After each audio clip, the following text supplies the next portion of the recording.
yasa ina kira da 'yan Najeriya su san ga abin da ake ciki. Maganar nan ba ta wasa bace. Kada a ga ina ta magana abin da zai haifar nan gaba. Najeriya ce take so ta lalace ta rushe. A zo a rasa kasa biyan albashi, a kasa kuɗi su daina yawo, a zo yunwa ta kama mutane, wanda zaka je ka ce taimaka min da naira 500 1000 in ci abinci baya da ita. Babu cash suna yawo, yunwa ta kama mutane su fara shiga gidajen attajirai, ana bin kasuwanni, ana balle shaguna, ana cin abinci, ana bin attajirai, ana tare motoci manya a tsakiyar titi. Abin da za a ke neman a tafi da shi kenan. Mutanen Najeriya ana ɗauka abun nan da wasa. Ina magana ana ganin kamar wasa nake yi.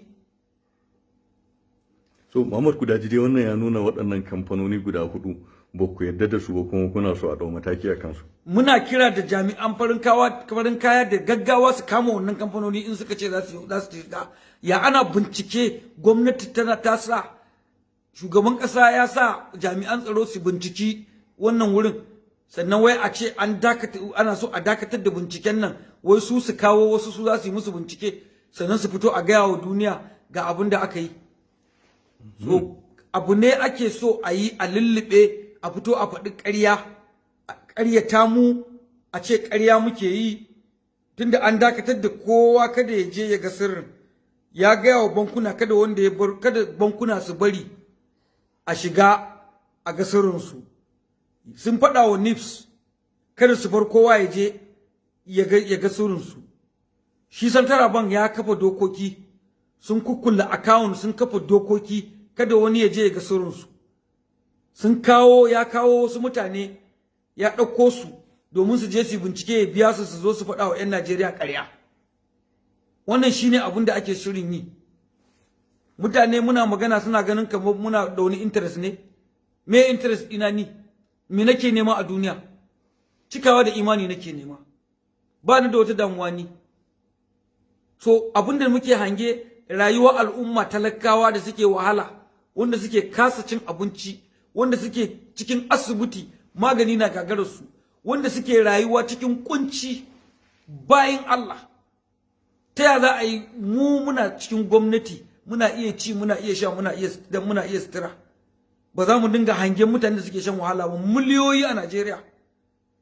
Wani mutum shi kadai ya fi Najeriya kuɗi, ya ɗebe dukiyar Najeriya gaba ɗaya, ko muna magana an yi shiru, kowa an bani ni kadai nake magana. An bani ni kadai nake magana, duk Najeriya ba za a fito a yaƙi ba, a faɗa wa lalle wannan mutumin a ba mu dama mu shiga mu binciki wannan gurin da muka ce akwai.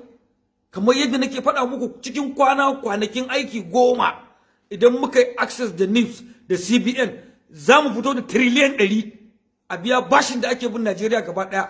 Mu yi budget a gudanar da gwamnati babu bashi, a biya bashin da ke bin Najeriya, a kawo dala a karyar da ita. Talaka ya sai abinci cikin sauki. Shinkafar nan da ta tafi 30,000 zuwa 40,000 ta dawo 6,000 7,000, talaka ya siya ya ce koshi. Masu albashin su ya ishe su rike iyalinsu. Amma a banni ni kadai ina ta magana mutane sun dauka wasa ake yi. Maganar wasa da maganar dariya ba maganar dariya bace yanzu ake magana, ake ta gaskiya.